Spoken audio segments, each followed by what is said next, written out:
I've always been drawn to the dark.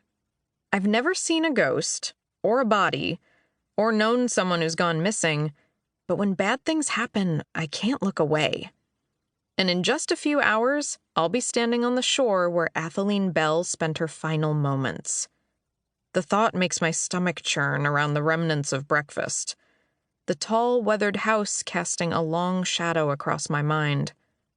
Funny how it's even bigger in my imagination than it seems in pictures. Rolling green fields dotted with sheep flash by the car windows, but I barely spare them a glance as I check the subscriber count on my new podcast attachments for about the millionth time today. "Any new subscribers?" Mom asks. She knows me too well. I shrug. Not today. Not yet.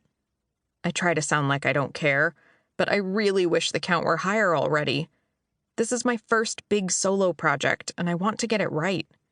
On my last ghost hunting project, Strange Virginia, the YouTube show I made with my boyfriend Joey, everything seemed so easy. We never had trouble getting viewers, comments, even sponsors. But that all ended when Joey broke up with me at the beginning of the summer, right after our junior year.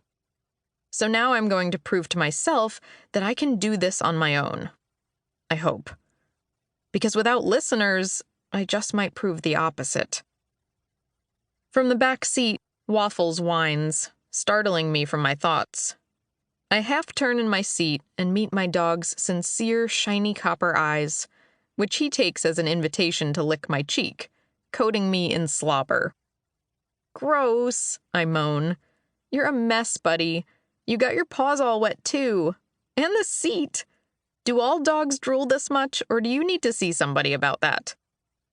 My teasing aside, either he's alerting me to my blood sugar going low, or he needs a potty break.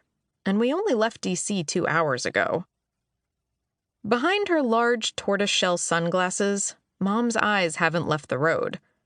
I think she was hoping a 4-hour drive would mean no stopping, especially in a strange area. She gets turned around easily, always in her head thinking about work, and the signal out here is patchy. I only have 1 bar right now. "Blood sugar or bathroom?" Mom asks, sounding a little exasperated. Waffles is my very best friend, but he isn't very good at his diabetic alert dog duties, signaling to me when my blood sugar is dropping. His slimy cheek kiss probably means nothing, but I still glance at the continuous glucose monitoring app on my phone to check in.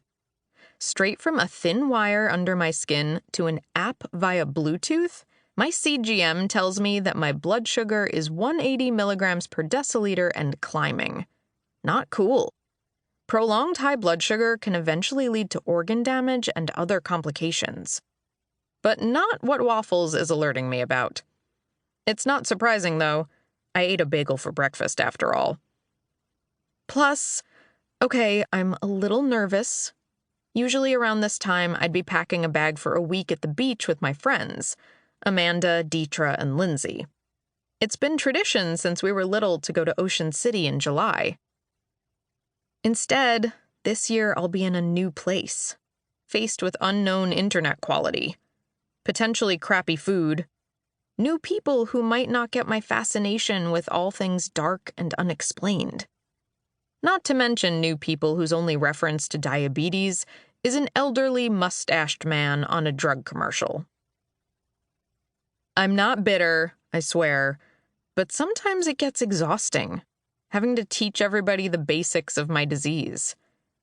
Like how being nervous can lead to high blood sugar, what's happening right now. I grab my insulin pump from my jeans pocket and give myself a dose with the push of a few buttons. The plastic casing around the small pump is electric blue, matching my latest hair color. My hair used to be rose gold, bordering on pink, but since this summer will be different, hopefully my best one yet, I figured I might as well try out a new look. Waffles whines again, louder.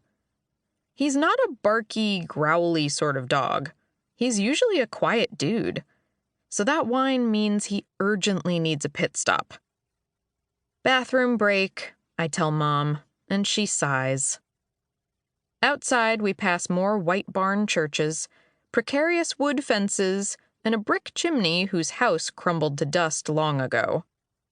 Mom taps the brakes, parking us in the grass alongside a cow pasture.